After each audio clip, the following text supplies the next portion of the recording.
All right. Good morning. It's Monday. On Saturday, I did kind of a long-winded version of what I'm going to talk about right now. I was trying to solve the ground issues for these headlights. That's what I thought it was because somebody else mentioned that. It wasn't a bad thought.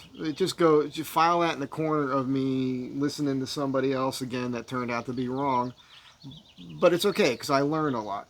One of the things I learned was in the comments of that video from Saturday morning was that the way this works, there's that loop that the screw goes through, and there are little nubs there that are supposed to cut through the paint when you tighten it down, and that's how it grounds.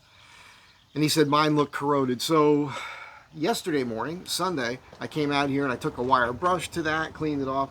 It didn't solve anything, so I finally decided to look at the headlights. Now these are LED headlights that I had put in a while ago, these torch headlights, and both of them, but the first one I did was on this side. I took it out and looked at it, and only one of the LEDs here was working. Now I had already bought, and I should have had it out already. Let me grab it. It'll only take a second. No, it won't. It'll take longer.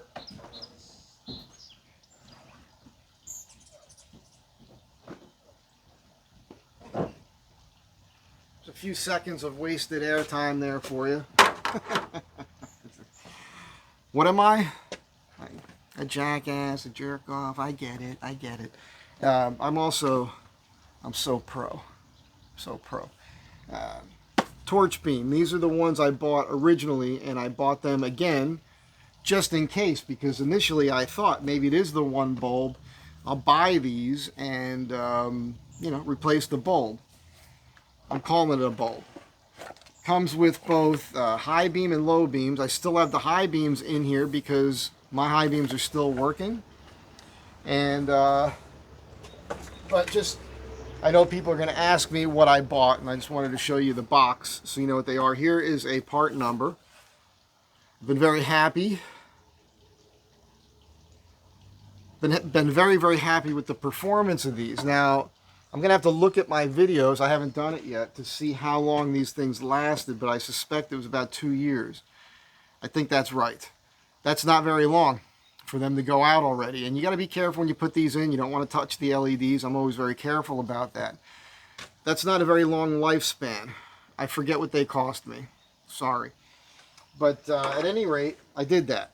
And I turned them on, and that light was much brighter now than this side. I was like, son of a bitch. They must both be burnt out.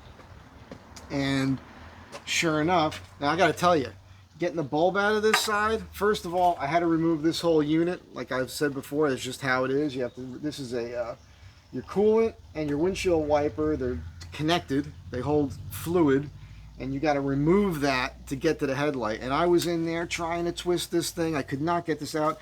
I got some grip tape I put on it, and I don't know what was going on, man. I tried to put pliers on it to turn it. Turns out it was already all the way to that direction, and I was able to wiggle it and kind of snap it free and pull it out, but it took me like 25 minutes, it seemed. Maybe it wasn't that long. It just seemed that long. It's very annoying, but I eventually got it out of there, and I tested it, and sure enough, the LED on one side on this was bad. It's an interesting thing. These are so well constructed. They got little fans in here that keep them cool. You almost don't want to throw it away. It's just like it's a marvel. I know I sound like, what are you saying? It's like a marvel of engineering. Before these things existed, in the old days, you just had a bulb you put in. It's like a bulb. You pop the bulb out, you throw it away. I wish there was another use for this, because one of the LEDs in each one of these is still working. And there's little hex head screws that hold this together. You could take this apart.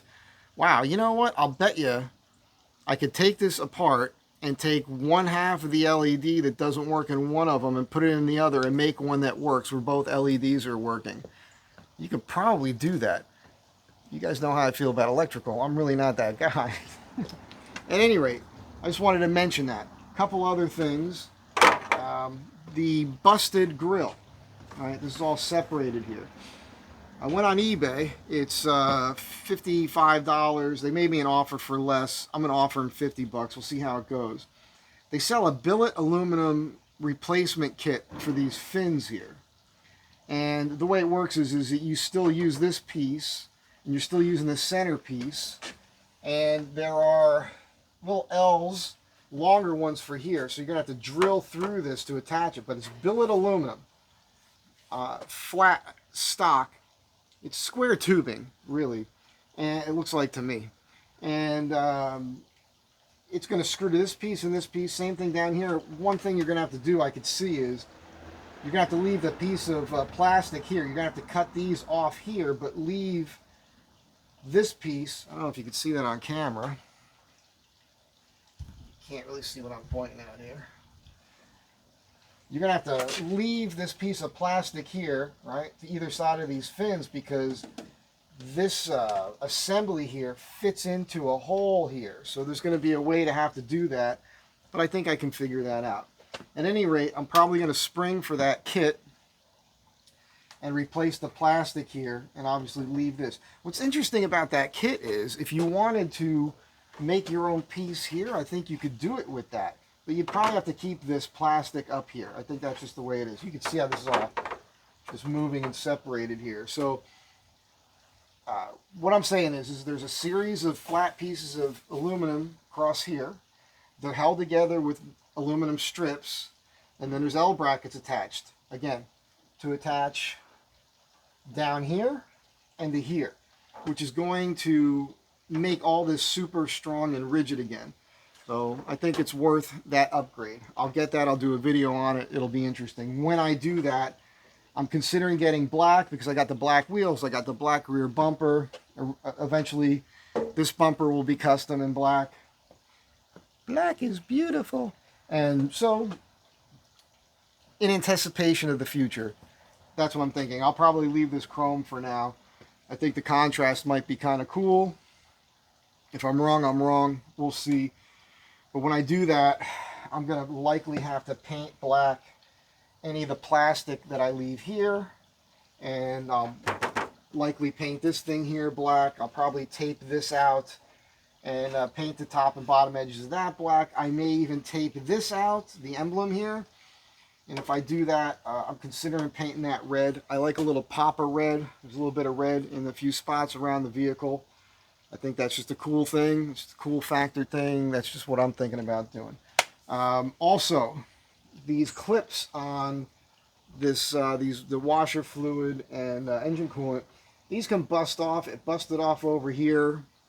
I'll try to show you while you're still on the tripod.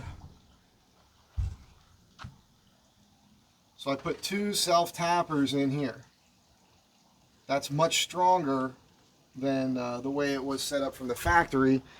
And I don't believe now that that will break again. I think that that's going to be okay. So when you replace this as a preventative measure, and I might do it here too, you might want to put a couple self-tappers in each one of those right from the jump.